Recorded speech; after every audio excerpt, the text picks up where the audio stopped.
పట్టభద్రులు ఉపాధ్యాయులు ఎదుర్కొంటున్న సమస్యలపై పోరాటం చేస్తూ పరిష్కారం అయ్యే విధంగా చర్యలు తీసుకుంటామని బీజేపీ కేంద్ర మంత్రి బండి సంజయ్ అన్నారు.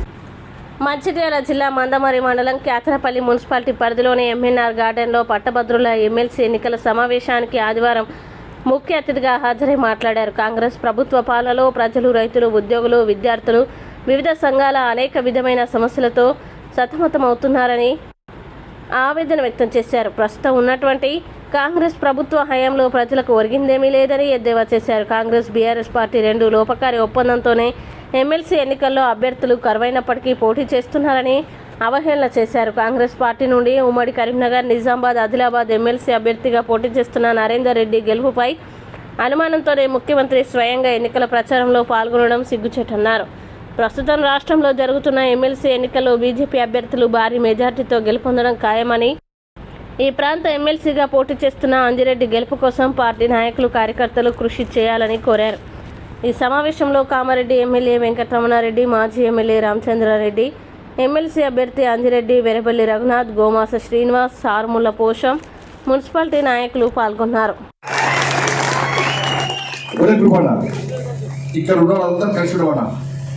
బయటకు తీసేది ఇప్పుడు తెలంగాణ రాష్ట్రంలో నాయకులంతా ఒకటి లక్ష్యం, ఈ ఎమ్మెల్సీ గెలవాలి, లోకల్ బాడీ ఎన్నికల్లో మీ అందరిని గెలిపియాలి, నెక్స్ట్ వచ్చే శాసనసభ ఎన్నికల్లో 80% భారతీయ జనతా పార్టీ జెండా ఎగిరాలి ఖచ్చితంగా చెప్తున్నామన్నా. తక్కువ ఓట్లున్న కార్యకర్తలు మీకు 2 చేతులు జోడించి మొక్కుతున్నాడా మీకుడు కరీంనగర్లోకి. నా కరీంనగర్ పార్లమెంట్లో, పెద్దపల్లి పార్లమెంట్లో ఎక్కువ ఓట్లు ఉన్నాయన్న. ఇంత రమణారెడ్డి గారు చెప్పారు, ఇక్కడి నుంచి అక్కడ దాకా ఈ మంచిర్యాల నుంచి సిద్దిపేట దాకా దాదాపు 1,60,000 ఓట్లు ఉన్నాయన్న, 2,60,000 ఓట్లు ఉన్నాయన్న. ఇలా కార్యకర్తలు 2 చేతులు జోడించి మొక్కుతున్నాడా. మీ భవిష్యత్తు కాదండి ఇది. తెలంగాణ రాష్ట్రంలో ఉన్న ప్రతి కార్యకర్త భవిష్యత్తు మీ చేతిలో ఉంది. ఆ కార్యకర్తలు ఏడుతున్నా మంచి అవకాశం ఇది. మాకు ఎలక్షన్ తక్కువ ఉంటున్నాయి, 5,000 ఓట్లు 10,000 ఓట్లు ఉన్నాయి. ఇలా 30,000 ఓట్లు ఉన్నాయి. ఇక్కడ 30,000 ఓట్లు ఉన్నటువంటి ఈ మంచిర్యాల్, చెన్నూరు, బెల్లంపల్లి కార్యకర్తలకు 2 చేతులు జోడించి మొక్కుతున్నామని చెప్పురానా.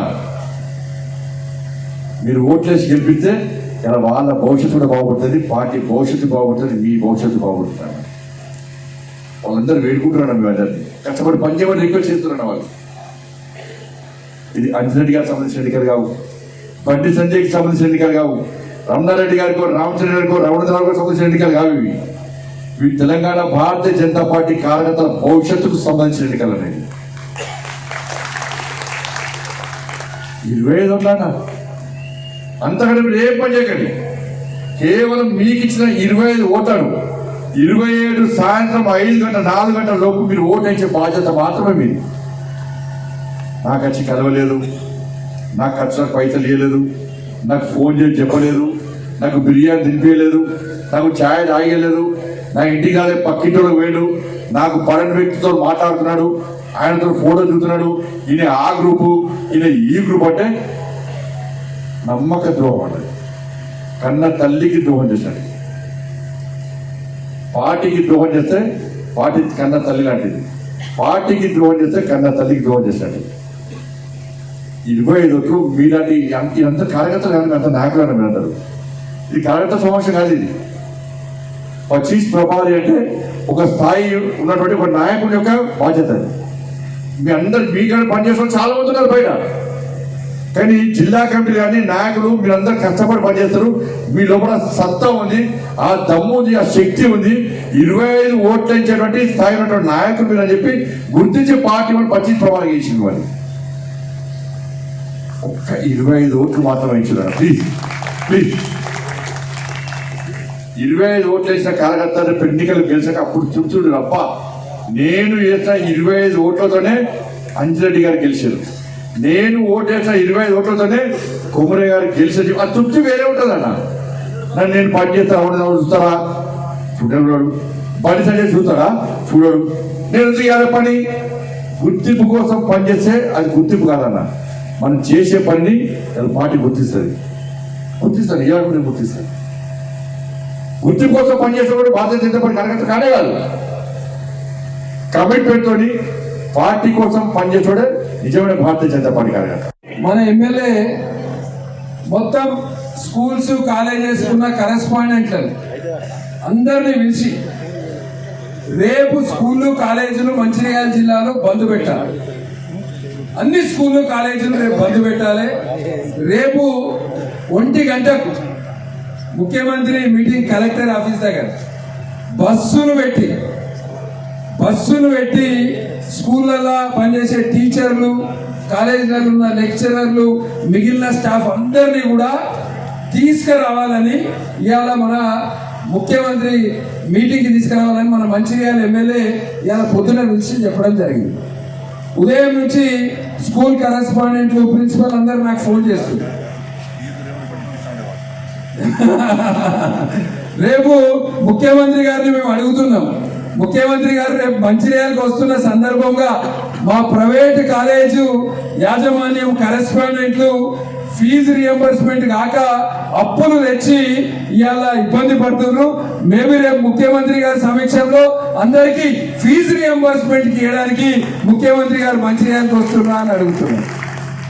స్కూల్లో పనిచేసే టీచర్లకు, కాలేజీలో పనిచేసే టీచర్లకు ఉద్యోగ భద్రత లేదు.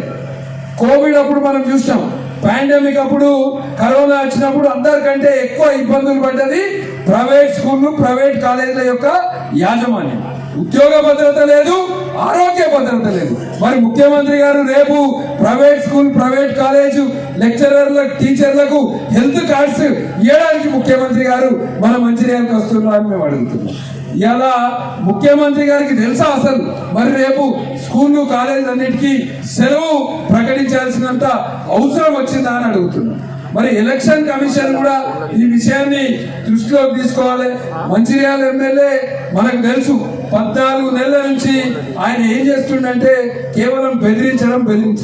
ఇలా స్కూళ్ళ, కాలేజీల యాజమాన్యానికి ఎవరికి కూడా రేపు మీటింగ్కి పోవాలని లేదు, కానీ కేవలం బెదిరింపులతోటి భయాందోళనకు గురి చేసి ఇవాళ వాళ్ళను రేపటి మీటింగ్కి పిలుస్తుంది. ఇది వాస్తవం. ఈ జిల్లాలో మనకందరికీ తెలుసు, 3 ఎమ్మెల్యేలు కాంగ్రెస్ ఎమ్మెల్యే. కానీ గత 14 నెలల నాకు ఒకటే గుర్తుకొస్తుంది. చిన్నగా ఉన్నప్పుడు ఆహానా పెళ్ళంటారు సినిమా చూస్తాను. అలా కోట శ్రీనివాసరావు ఏం చేస్తాడన్నా అంటే పైన కోడి కడతాడు, కింద తింటా ఉంటాడు. ఈ కాంగ్రెస్ పార్టీ ప్రభుత్వ పాలన ఆ కోడి లెక్కనే ఉన్నది. పైన కోడిని కట్టిర్రు, కిందకేసి చూస్తారు. ఏమంటారు, ముందు 1 ఎకరం ముందు వాళ్ళకి పైసలు ఎత్తామంటారు, కొన్ని రోజులు అయినాక ఇక 2 ఎకరాల వాళ్ళకి ఎత్తామంటారు. ఆ పైసలు వేసేది పంట పెడతానికి, వాళ్ళకి కావాల్సిన ఏదైతే విత్తనాలు, ఫర్టిలైజర్స్ కొనుక్కోవడానికి అది రావాలి. కానీ ఒకసారి ఎకరం వాళ్ళకి ఇస్తామంటారు, ఒకసారి 2 ఎకరాల వాళ్ళకి ఇస్తామంటారు. ఇవాళ మన కోట శ్రీనివాసరావు నా పిల్లంట లాగానే ఉన్నది మన కాంగ్రెస్ పార్టీ యొక్క పాలన. ఇక్కడ ప్రభుత్వం అనేక హామీలు ఇచ్చింది. ఈ జిల్లాలో చదువుకున్న వాళ్ళు చాలా మంది ఉన్నారు. 30,500 మంది గ్రాడ్యుయేట్ ఓటర్స్ ఉన్నారు. ఇక్కడ గ్రాడ్యుయేట్ ఓటర్స్ ఇంతమంది ఉన్నారు. కానీ ఎంత సిగ్గు అనిపిస్తుంది అంటే మంచిర్యాల జిల్లాలో ఒక్క ఇంజనీరింగ్ కాలేజీ మంచిర్యాల జిల్లాలో. ఉమ్మడి కరీంనగర్ జిల్లాలో 4 JNTU క్యాంపస్లు ఉంటాయి, 4 JNTU క్యాంపస్లు. కానీ మన జిల్లాలో ఒక్క ఇంజనీరింగ్ కాలేజ్ లేదు. ఉన్నత విద్య చదవాలంటే మన పిల్లలు హైదరాబాద్, వరంగల్ అన్ని చోటుకోవాలి. మరి 3 కాంగ్రెస్ ఎమ్మెల్యేలు ఉంది, గతంలో 3 TRS ఎమ్మెల్యేలు ఉంది. కానీ ఈ ప్రాంతంలో అభివృద్ధి, విద్యా సంస్థలు, చదువుకున్న వాళ్ళకు ఉద్యోగాలు, ఇటువంటి ఆలోచన లేదు. కానీ ఈ జిల్లా నుంచి 100 కోట్ల రూపాయలు ఆదాయం రాష్ట్ర ప్రభుత్వానికి వస్తుంది, సింగరేణికి వస్తుంది. సింగరేణిలో మనం చూసినాం 2,600 కోట్ల రూపాయలు లాభాలు ప్రకటించారు. కానీ ఈ జిల్లాలో పట్టించుకోలేదు. ఇట్లా అనేక సమస్యలు ఉన్నాయి. పట్టభద్రుల, ఉపాధ్యాయుల ఎమ్మెల్సీ ఎన్నికల ప్రచారంలో భాగంగా మంచిర్యాల జిల్లా కేంద్రంలో సీఎం రేవంత్ రెడ్డి పర్యటన నేపథ్యంలో ఎలాంటి అవాంఛనీయ సంఘటనలు జరగకుండా చెన్నూరు పట్టణంలో బీఆర్ఎస్ నాయకులను ముందస్తుగా అరెస్టు చేసిన అనంతరం పట్టణ పోలీస్ స్టేషన్కు తరలించారు పోలీసులు. ముందస్తు అరెస్టులు అప్రజాస్వామ్యమని బీఆర్ఎస్ నాయకులు మండిపడ్డారు. ఎన్ని యాగాలు, హోమాలు చేసినా, కాంగ్రెస్ బలపరిచిన ఆల్ఫోర్స్ నరేందర్ రెడ్డి గెలవరని ఎద్దేవా చేశారు. తమను అక్రమంగా అరెస్టు చేసి పోలీస్ స్టేషన్లకు తరలించాలని అరెస్టులను బీఆర్ఎస్ నాయకులు తీవ్రంగా ఖండించారు.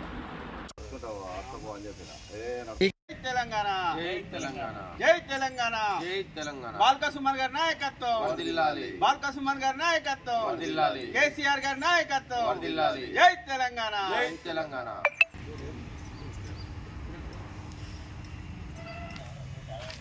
ఇంట్రెస్ట్ లేదన్నా బాల్క సుమన్ గారి నాయకత్వం బాల్క సుమన్ గారి నాయకత్వం కేసీఆర్ గారి నాయకత్వం జై తెలంగాణ రాష్ట్ర ముఖ్యమంత్రి రేవంత్ రెడ్డి గారు మరి ఎమ్మెల్సీ ఎన్నికల ప్రచారంలో భాగంగా మరి మంచిర్యాల జిల్లా పట్టణంకి రాబోతున్నారు.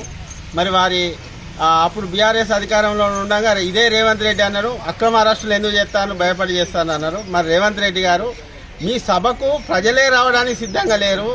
ఈ గాడియేషన్ ఎలక్షన్ ఒక్కొక్క గాడియేటు 1000 ఓట్లతో సమానము. మీరు ఓటుకు 5000 ఇచ్చినా కానీ వారు వేసే పరిస్థితులు లేవు. మీరు వచ్చి దండగా మీరు ముందస్తు అరెస్టులు మరి మమ్మల్ని అన్నట్టే మరి మేము కూడా ఇప్పుడు మిమ్మల్ని క్వశ్చన్ చేస్తున్నాం. మీరు భయపడే మమ్మల్ని ముందస్తు అరెస్టు చేస్తున్నారు కనుక మీరు ఎన్ని తలకిందుల తపస్సు చేసినా కానీ ఇక్కడ మీ అభ్యర్థి నరేందర్ రెడ్డి మాత్రం గెలవడు. మీరు ఎన్ని ఉపయోగాలు చేసినా దండోపయోగాలు చేసినా కానీ యాగాలు చేసినా కానీ మీరు పూజలు పునస్కారాలు వ్రతాలు చేసినా కానీ ఇక్కడ గెలిచేది వేరే అభ్యర్థి గెలుస్తారు తప్పితే మీ కాంగ్రెస్ అభ్యర్థి మాత్రం గెలవడని సందర్భంగా తెలియజేసుకుంటూ ముగిస్తా ఉన్నాం. మంచిర్యాల జిల్లాలోని దాంపూర్ అటవీ ప్రాంతంలో గేదెపై పులి దాడి చేయడంతో అటవీ శాఖ అధికారులు అప్రమత్తమయ్యారు.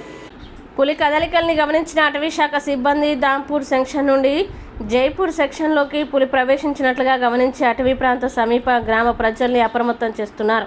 కుందారం రిజర్వ్ ఫారెస్టు ఊట్ల చెరువు ప్రాంత పొలాల సమీపంలో సోమవారం నేషనల్ టైగర్ టీం పులి పాదముద్రల్ని గుర్తించినట్లు అటవీ సెషన్ అధికారి భగవంతరావు తెలిపారు. ఈ సందర్భంగా వారు మాట్లాడుతూ కుందారం గ్రామంతో పాటు చుట్టుపక్కల గ్రామాల ప్రజలు, రైతులు, వ్యవసాయ కూలీలు పులి సంచారంపై అప్రమత్తంగా ఉండాలని తెలిపారు. అటవీ ప్రాంతంలోని వేలాల గుట్టపై జాతరకు వెళ్లే భక్తులు జాగ్రత్త వహించాలన్నారు. గుట్టపై జాగరణ చేసే భక్తులు పులి సంచారాన్ని దృష్టిలో పెట్టుకుని గుంపులుగా ఉండాలని సూచించారు. కుందారం ఏరియాకి వచ్చిన పులికి ఎలాంటి హానికర పరిస్థితులు కల్పించరాదని విజ్ఞప్తి చేస్తూ అటవీ ప్రాంతంలోని వన్యప్రాణుల సంరక్షణ కోసం కృషి చేస్తున్న అటవీ శాఖ సిబ్బందికి ప్రతి ఒక్కరూ సహకరించాలని కోరారు.